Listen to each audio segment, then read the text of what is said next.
everyone, and welcome back to the channel. My name is Chrissy, and today I'm going to share from the Body Clutter book once again. I'm going to do chapter 4, which is called Excuses, Excuses.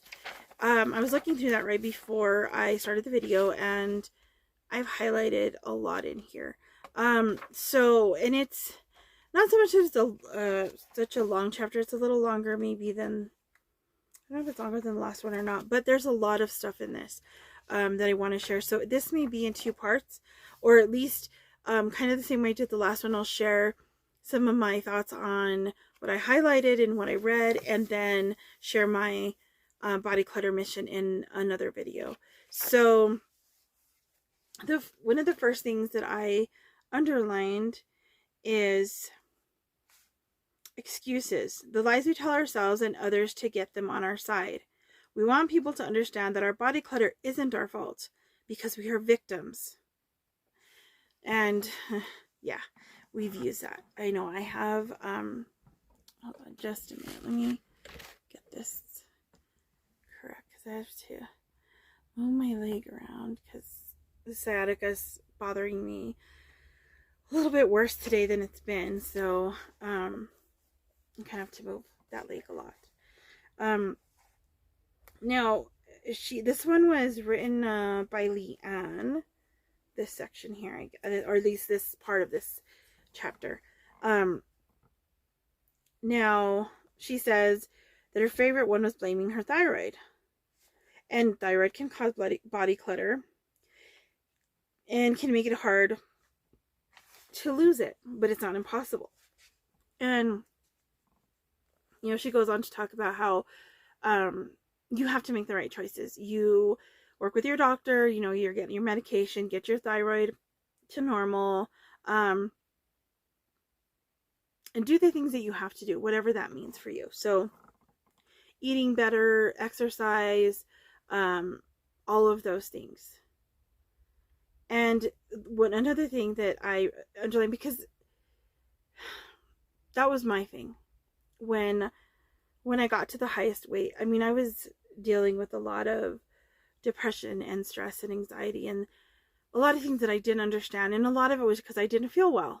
And like I said before, I didn't know what health issues I had, but because I never went to the doctor, I didn't want to deal with it. I just assumed it was my fault, but in a way that wasn't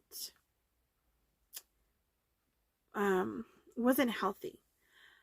Taking responsibility for what we do and allowing that awareness and that responsibility to help us to make changes to be healthier and all that kind of stuff, that's the healthy way of looking at it's my fault type of thing.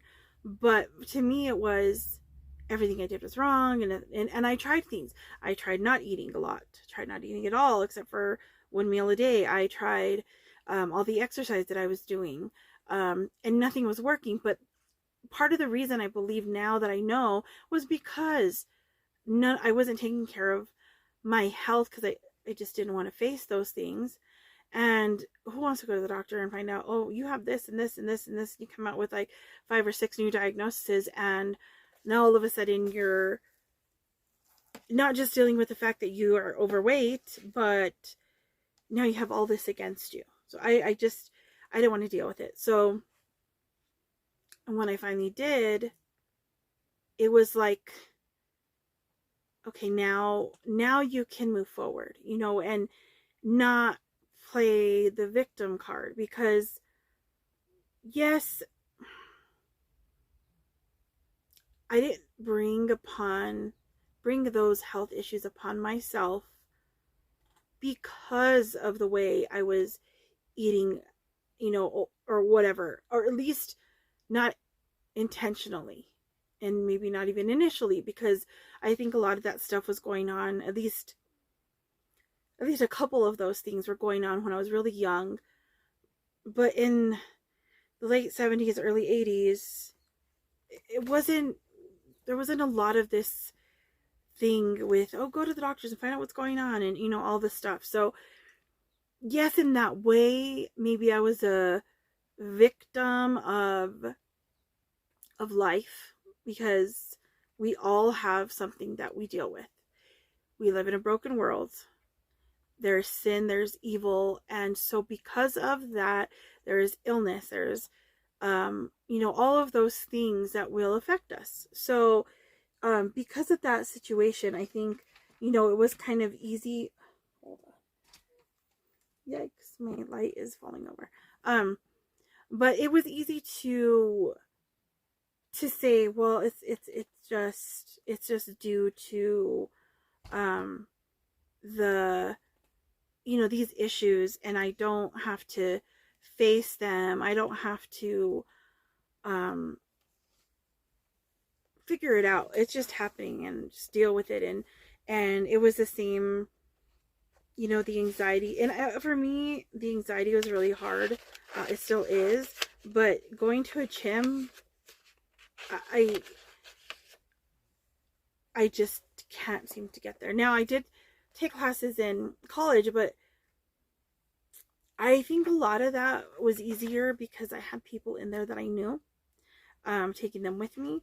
And maybe that's what I need at the gym. My light is keeps falling over. So it's something I'm considering. But another excuse, I guess, is I deal with a lot of pain. And so I have to learn how to balance things. So because of the anxiety that I deal with, I will end up going, let's say, to a gym. So I want to learn something, and it's going to be really hard for me to ask somebody how to use this machine or that machine. I'm going to try to figure it out by myself because I don't want to look funny. I don't want to look like I don't know what I'm doing. So I'll try. Then I want to do it fast because I don't want anybody to see me. I don't want attention. I don't want all this whatever. So then I will push myself so hard that I'll end up hurting myself. I'll end up hurting more than it's helping me because of the arthritis, because of the fibro, because of whatever pain issues, sciatica, all this stuff. I push it in a way that is going to keep me from going back. So all of those things are things I need to work on. I need to deal with, because those were my excuses. Those are my excuses, even still.